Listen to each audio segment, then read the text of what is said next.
They don't want war. They don't want power. They're just judging us. We don't understand what they want. We're losing control.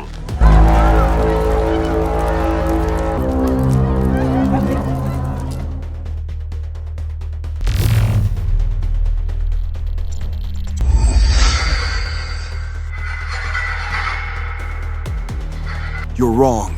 This is not your world.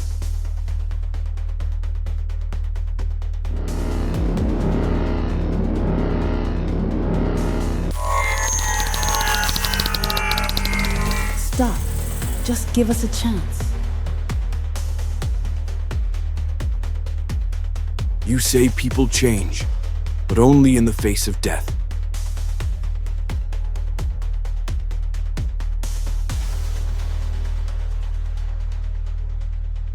The wind howled through the Karakoram Mountains, a relentless biting force that carried the cold deep into Thomas Everett's bones.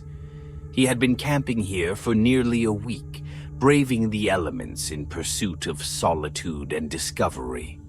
The night was moonless, and the sky stretched above him in an ocean of black, pierced only by the silver light of countless stars.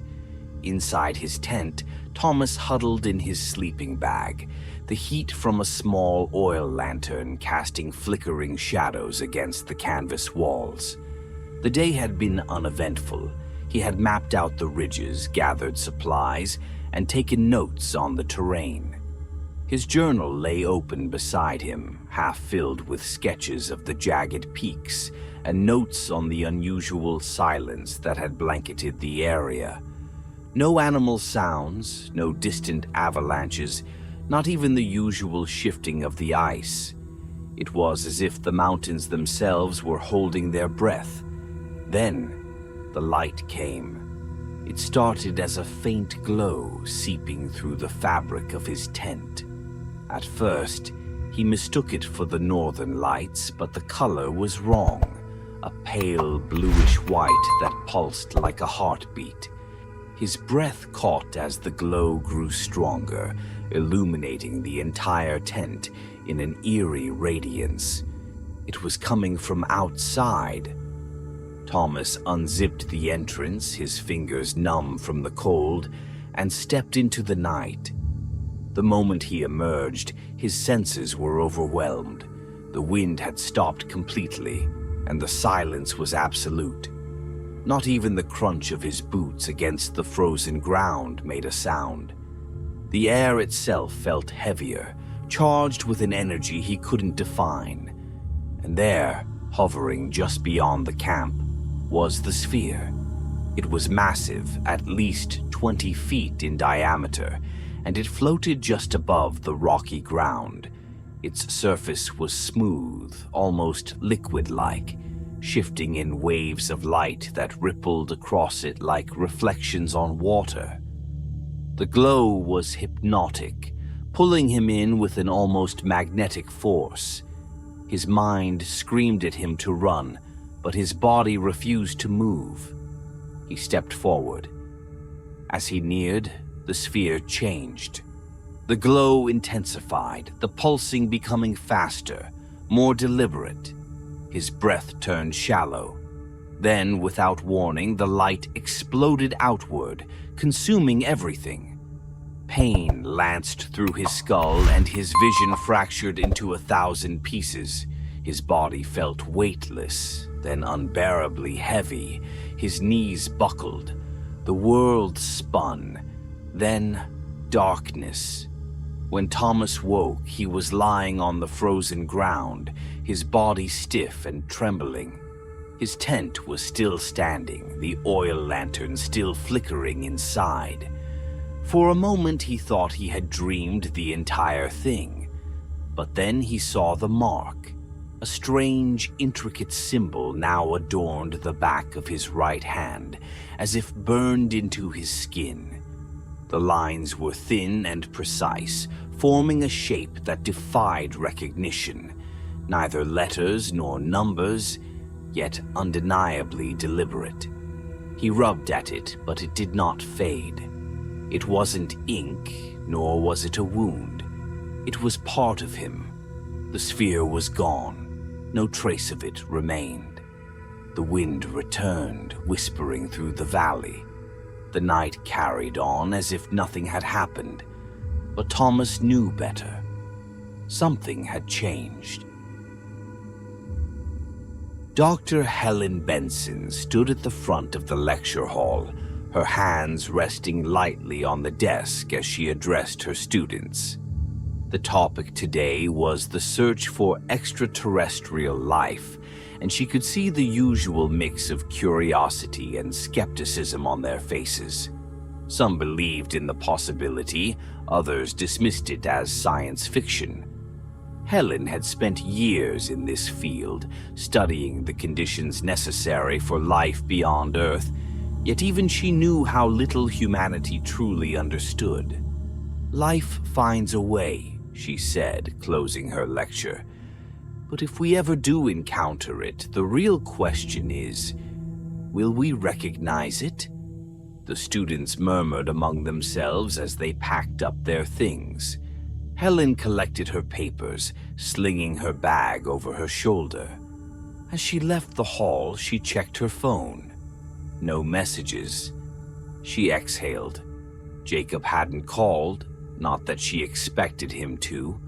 By the time she arrived home, the weight of the day had settled into her shoulders. Jacob was sitting on the living room floor, fidgeting with something small and metallic in his hands. She frowned as she recognized it, a straight razor. The handle was worn, the blade dulled from time. "Where did you get that?" she asked, setting her bag down. Jacob didn't look up. "It was Dad's." Helen hesitated. His father, a soldier, had died in combat less than a year ago. She knew Jacob still idolized him, even as he kept her at a distance. "It's dangerous," she said finally. He closed the razor and set it aside, avoiding her gaze. Before she could say anything else, her phone rang. She glanced at the screen. Unknown caller. "Hello?" A voice on the other end, calm but urgent. "Dr. Benson, you'll be picked up shortly. Please be ready." Helen blinked. "Picked up?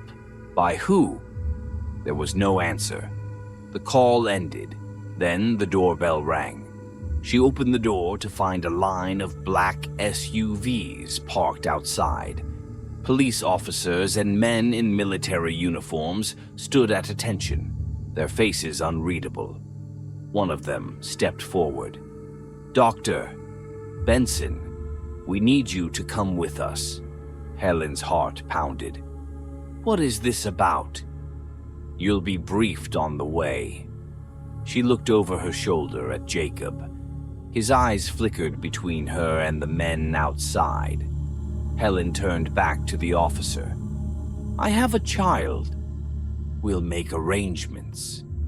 Arrangements, just like that. Helen knelt beside Jacob. "I have to go, okay? I'll be back soon." Jacob didn't respond. He only nodded. A neighbor agreed to watch him. Then Helen stepped into the waiting car, the door shutting behind her with a finality that made her stomach tighten. The convoy pulled away, moving swiftly through the streets. As they drove, Helen noticed other figures in the vehicles. Scientists, engineers, people she recognized from various disciplines. They were all exchanging confused glances. Whatever this was, it wasn't routine. The cars reached an airstrip where a military helicopter awaited. As they boarded, Helen found herself seated next to a familiar face, Michael. She hadn't seen him in years. "Michael? What's going on?" He gave her a grim smile. "You'll find out soon enough." The helicopter lifted off. The flight was tense, silent except for the hum of the rotors. Helen's mind raced. What required this many scientists at this level of secrecy? They landed at a military base in New Jersey. The moment the doors opened, they were escorted inside, past armed guards and steel-reinforced doors. In the conference room, a large screen displayed a live feed from space. A massive, unidentified object was approaching Earth at incredible speed. Michael turned to the group. "This is why you're here." Helen's breath caught. "What are we looking at?" The lead military official spoke. "Something is coming. It is not in free fall. It is correcting its trajectory." The room fell silent. That changed everything. "Where will it hit?" someone asked. The answer sent a cold chill through Helen's spine. "Manhattan." A murmur of disbelief spread through the room. "We don't have time for evacuations," the official continued. "Impact is projected in less than an hour. We're deploying countermeasures, but our chances of success are low. Your role here is to help assess the aftermath." Helen barely heard the rest. Her mind was on Jacob in Manhattan. Her hands fumbled for her phone. She dialed. "Jacob." "What?" His voice was flat, uninterested. "Listen to me, Jacob. I need you to—" But he cut the call. Helen stared at the phone, shaking. A loud voice broke through the chaos. "Brace for impact." The scientists were rushed back onto the helicopter. The pilots flew toward Manhattan, tracking the object's descent. The countdown ticked away. 10 minutes. 5. 1. Then, nothing. The object slowed. Helen's breath hitched as she looked out the window. Through the swirling clouds, she saw it. A massive sphere glowing with otherworldly light, drifting silently towards Central Park. It was landing. The entire city watched as the sphere came to a gentle stop, hovering inches above the ground. Helen's helicopter touched down moments later. She stepped onto the pavement, looking up at the impossible sight. Around her, military personnel scrambled into position, their weapons trained on the sphere. Then the light shifted.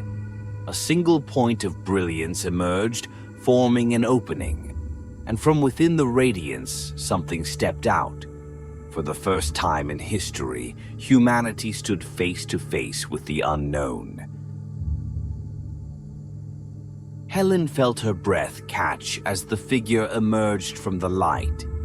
The being moved with deliberate steps, its form humanoid, but its presence wholly alien. Its skin, or what appeared to be skin, was smooth, almost synthetic, and its movements were graceful, as if unhindered by gravity. The light from the sphere behind it pulsed gently, casting elongated shadows across the pavement. Silence fell over Central Park. The soldiers, their fingers twitching over triggers, exchanged uncertain glances. Their training had prepared them for warfare, not for this. Helen could feel the tension crackling in the air, a fragile wire ready to snap. The being stopped, its gaze sweeping across the assembled humans. Then it stepped forward. The reaction was immediate. A voice shouted through a military radio, an order Helen didn't quite catch. The soldiers stiffened, and then a gunshot. The crack of the rifle split the air, and the being jerked backward, a dark fluid spreading across its torso. Chaos erupted. Before anyone could process what had happened, the second figure emerged, a towering metallic construct that seemed to unfold from the very light of the sphere. It stood at least 10 feet tall, its entire body shifting with smooth, fluid-like motion. A deep, resonating hum emanated from it. Then it released a sound. A piercing, harmonic frequency rang through the air, cutting through flesh and bone like an invisible wave. Helen dropped to her knees, clutching her ears as the world blurred around her. The noise wasn't just sound, it was something else, something that reached into her brain and shut everything down. The military collapsed, the radios fizzled, the helicopter rotors seized mid-spin. Every electronic device in the area went dead in an instant. The world fell into silence. Helen barely registered the giant construct moving toward the fallen being, performing some kind of gesture over it before going completely still. The light in its frame dimmed, and it ceased movement as if entering a dormant state. The soldiers groaned, trying to regain their senses, but no one dared to fire again. In the following minutes, the military took control of the situation, rushing to retrieve the wounded alien and transport it to a secure facility. Helen, along with Michael and the other scientists, were ushered into vehicles, their questions ignored. She found herself in a sterile medical room, watching as doctors examined the being on an operating table. Despite the bullet wound, it was eerily still, its chest rising and falling in slow, measured breaths. Then something impossible happened. The outer layer of its body, the flesh itself, began peeling away. It came apart in delicate strips, almost like shedding skin. Helen took a step closer, her pulse hammering in her ears. Beneath the strange outer material, a completely human figure lay beneath. "Dear God," Michael whispered beside her. The surgeons hesitated before continuing their work. The being, no longer appearing alien in any way, stirred, eyelids fluttering open. Helen acted before the soldiers could. She moved to the bedside, raising her hands in a calming gesture. "It's okay," she said softly. "You're safe." The being turned its head toward her. Its eyes, now distinctly human, studied her with an unreadable expression. Then, in a voice that carried a quiet authority, it spoke. "Water," it said. The request was so ordinary that it unsettled her. Michael quickly moved to pour a glass, handing it to her. Helen held it out, and the being took it, drinking slowly before setting the glass down. The door swung open, and Secretary of Defense Regina Jackson entered, flanked by 2 armed guards. Her expression was unreadable, but Helen saw it in her eyes. This was no longer a first contact mission. It was an interrogation. The alien, no, the man, sat up slightly, studying her with calm indifference. "You have questions," he said. Jackson wasted no time. "Who are you?" He took a moment before answering. "My name is Katu. Do you represent a civilization?" "Not one. Many." A muscle in Jackson's jaw tightened. "What is the purpose of your visit?" Katu's expression remained unchanged. "I will explain to your world leaders." Jackson shook her head. "That won't be happening. You will explain it to me now." There was a long silence. Then Katu tilted his head slightly. "This is not your planet." The room went still. Helen saw the shift in Jackson's posture, subtle but unmistakable. This was no longer just an interview. It was confirmation of a threat. You invaded our airspace, Jackson said coldly. Your construct incapacitated our military personnel. Katu's gaze did not waver. It responded to violence. Your people fired first. Jackson's expression darkened. She turned to the guards. Prepare him for interrogation. I want a full psychochemical analysis. We need to know exactly what he knows.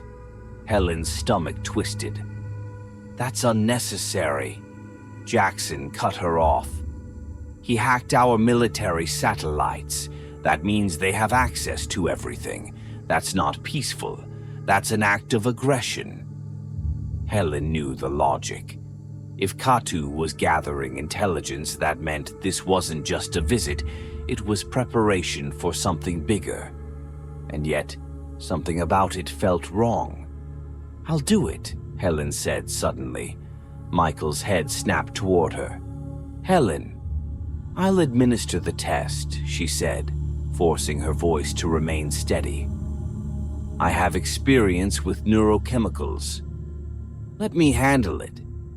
Jackson considered her for a long moment. Then she gave a slow nod. Fine. But if he resists, we escalate. Helen swallowed and nodded. As the guards left, she turned back to Katu. He studied her with quiet curiosity. She moved to the medical tray, pretending to prepare the chemical injection. But instead of the interrogation drug, she filled the syringe with saline. Katu watched her. He said nothing. She pressed the needle to his arm. Trust me, she whispered. His expression remained neutral, but she saw the flicker of understanding in his eyes. Helen stepped back, feigning professionalism as she addressed Jackson. It's done. Jackson nodded, satisfied. Good. Let's move him. As Katu was led away, he glanced at Helen one last time, and for the first time she felt something shift. This wasn't just about survival. This was about proving humanity was worth saving.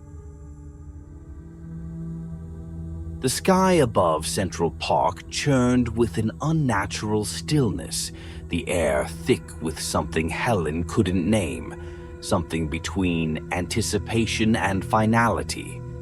The giant sphere still hovered in the clearing, its pulsing light reflecting off the broken glass and abandoned vehicles littering the streets.